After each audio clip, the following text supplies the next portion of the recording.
Rumah produksi gas tertawa berbahaya Whipping di 3 lokasi di Jakarta digerebek petugas.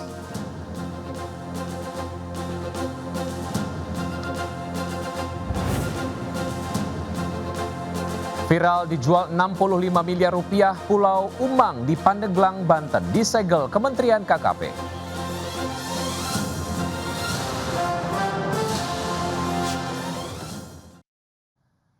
Halo pemirsa, selamat siang, saya Wiki Adrian. Inilah seputar iNews Siang. Pemirsa, miris ibu hamil yang baru saja membuka usaha minuman teh di pinggir jalan harus merelakan lapak dagangannya diangkut Satpol PP di Kemayoran, Jakarta Pusat pagi tadi. Keberadaan sejumlah PKL dinilai sudah menguasai trotoar dan merusak keindahan kota hingga harus ditertibkan.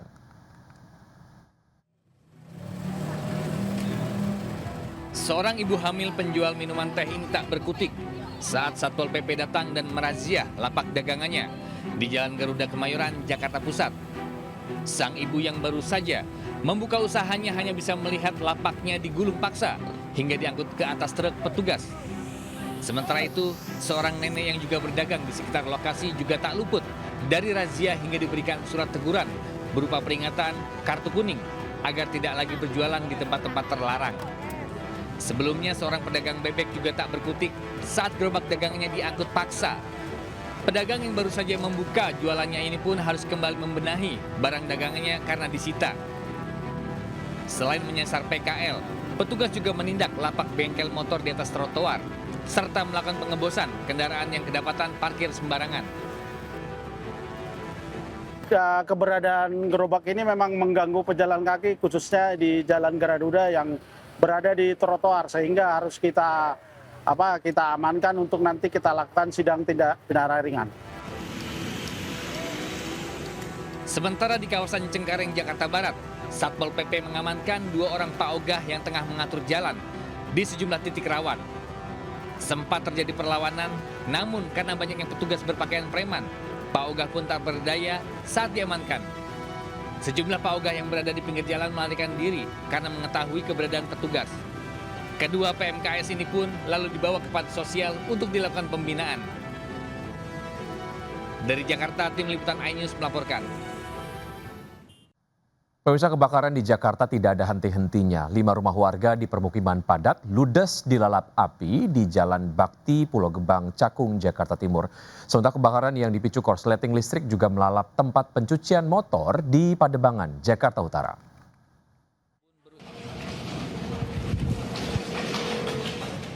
Banyaknya bahan mudah terbakar menyebabkan api cepat merembet dan melalap 5 rumah di kawasan padat penduduk di Jalan Bakti, Pulau Gebang, Cakung, Jakarta Timur. Damkar yang datang pun berusaha melokalisir api agar perembetan tidak meluas. 12 unit mobil pemadam dikerahkan ke lokasi untuk menjinakkan si jago merah. Diduga api berasal dari lantai 2 salah satu rumah yang disebabkan korsleting listrik. Hingga akhirnya api merembet ke rumah lain di sebelahnya. Bahkan sempat terdengar suara letupan dari arus listrik. Meski tidak ada korban jiwa, namun kerugian material ditaksir mencapai ratusan juta rupiah. Saya istirahat tuh ya, istirahat ada kira-kira sejam gitu, langsung bledor-bledor kayak petasan, langsung bubar di atas, udah di atas, iya, ya udah, iya, ya saya nggak sempat ke atas, nggak sempat ke dalam, udah tolongin, kata saya gitu. Kebakaran juga melalap tempat pencucian motor di Jalan Ampera 7 Pademangan, Jakarta Utara. Sejumlah warga yang melihat api sudah membesar berupaya memadamkannya dengan alat seadanya. Api baru bisa dipadamkan 30 menit kemudian setelah petugas damkar ke lokasi dan mencegah terjadinya perembetan ke bangunan di sekitarnya. Kebakaran berawal saat karyawan tengah bersiap-siap beroperasi. Namun ketika hendak menyalakan alat steam, terjadi percikan api yang diduga akibat korsleting. Dari Jakarta, tim liputan iNews melaporkan. Polisi menggerebek rumah produksi gas jenis N2O nitrous oxide merek Whipping dari 3 lokasi di Jakarta Pusat, Jakarta Timur, dan Jakarta Utara. Meski gas N2O atau gas tawa ini legal, namun jika dikonsumsi berlebihan bisa menyebabkan gangguan syaraf. Penggerebekan pabrik gas N2O merek Whipping dilakukan polisi dan mengamankan 8 pelaku dari 3 lokasi berbeda di Kemayoran, Jakarta Pusat, Pulau Gadung, Jakarta Timur, dan Gunung Sahari di Jakarta Utara. 3 orang yang ditangkap memiliki peran berbeda, mulai dari operator pengisi gas, admin penjualan hingga kurir. Selain 8 orang, polisi juga mengamankan alat-alat produksi serta ratusan tabung gas N2O yang juga dikenal sebagai gas tertawa dalam dunia medis.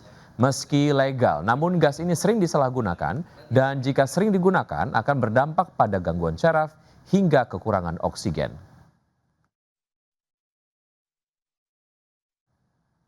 Ya, tekad ingin terbebas dari banjir malah berujung pahit. Akses jalan permukiman ambles sedalam 1 meter akibat proyek pengerukan lumpur Kali Cakung Lama, Kampung Rawa Indah, Cilincing, Jakarta Utara. Sudah 5 bulan warga sulit beraktivitas karena belum juga ada perbaikan. Akses jalan warga sepanjang 4 meter ini amblas hingga sedalam 1 meter dan sudah tidak bisa dilalui kendaraan. Sejak Desember 2025 lalu di kawasan Kelurahan Sukapura, Cilincing, Jakarta Utara. Akses warga ini rusak diduga akibat dampak proyek pengerukan lumpur di aliran Kali Cakung Lama oleh Dinas Sumber Daya Air DKI Jakarta. Getaran alat berat serta jalan yang tidak ada turap membuat fondasi jalan tak kuat menahan beban. Akses yang dulunya rata pun kini berubah menjadi medan yang berbahaya bagi warga. Kerusakan ini terpantau di beberapa titik. Kerusakan mulai dari keretakan, posisi tanah yang miring, hingga ambles dengan kedalaman lebih dari 1 meter. Akibatnya, warga yang melintas harus ekstra hati-hati. Kan belum dicurap tuh, mau nggak mau turun Pak, turun.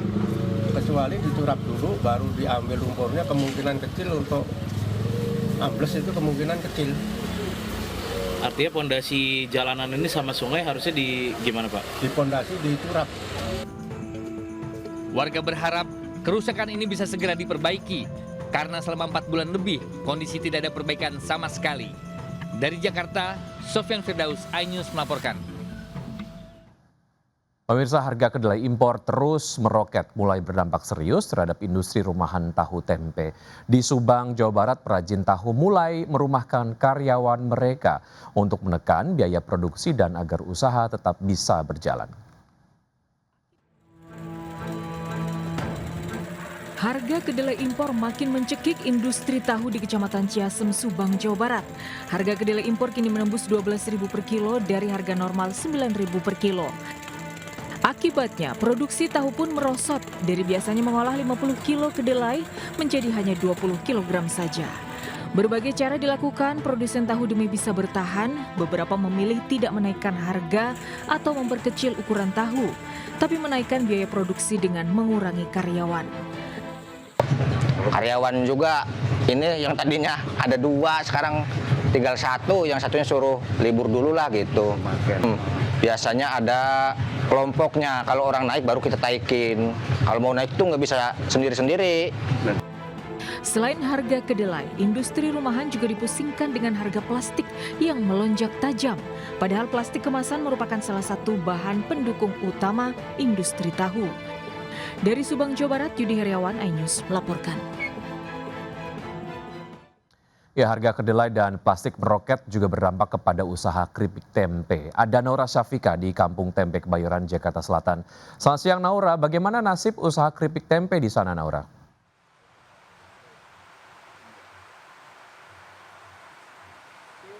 Ya, selamat siang Wiki dan juga pemirsa. Bagi masyarakat yang suka makan keripik tempe sepertinya harus banyak bersabar nih, karena imbas dari harga kedelai impor yang naik ini berpengaruh juga pastinya dengan harga keripik tempe, di mana memang untuk produsen keripik tempe terbesar di Jakarta ini berada di Jalan Haji Aom, Kebayoran Baru, Jakarta Selatan, di mana di sini total ada 37 produsen pabrik keripik tempe yang sudah beroperasi dari pagi. Dan salah satunya ini saya berada di pabrik atau produsen keripik tempe Pak Joko, yang memang juga sudah mulai menggoreng dari pagi hari untuk keripik tempe yang nantinya dipasarkan ke luar kota bahkan ke luar negeri. Memang untuk kenaikan ini cukup signifikan dari keripik tempe, di mana untuk kenaikan bisa dilihat di sini ada produksi yang stopless, yang dimana stopless ini beratnya ini kurang lebih di 2,5 kg ya, di mana memang ini mengalami kenaikan yang cukup signifikan, di mana semula harga Rp210.000 sekarang menjadi Rp225.000.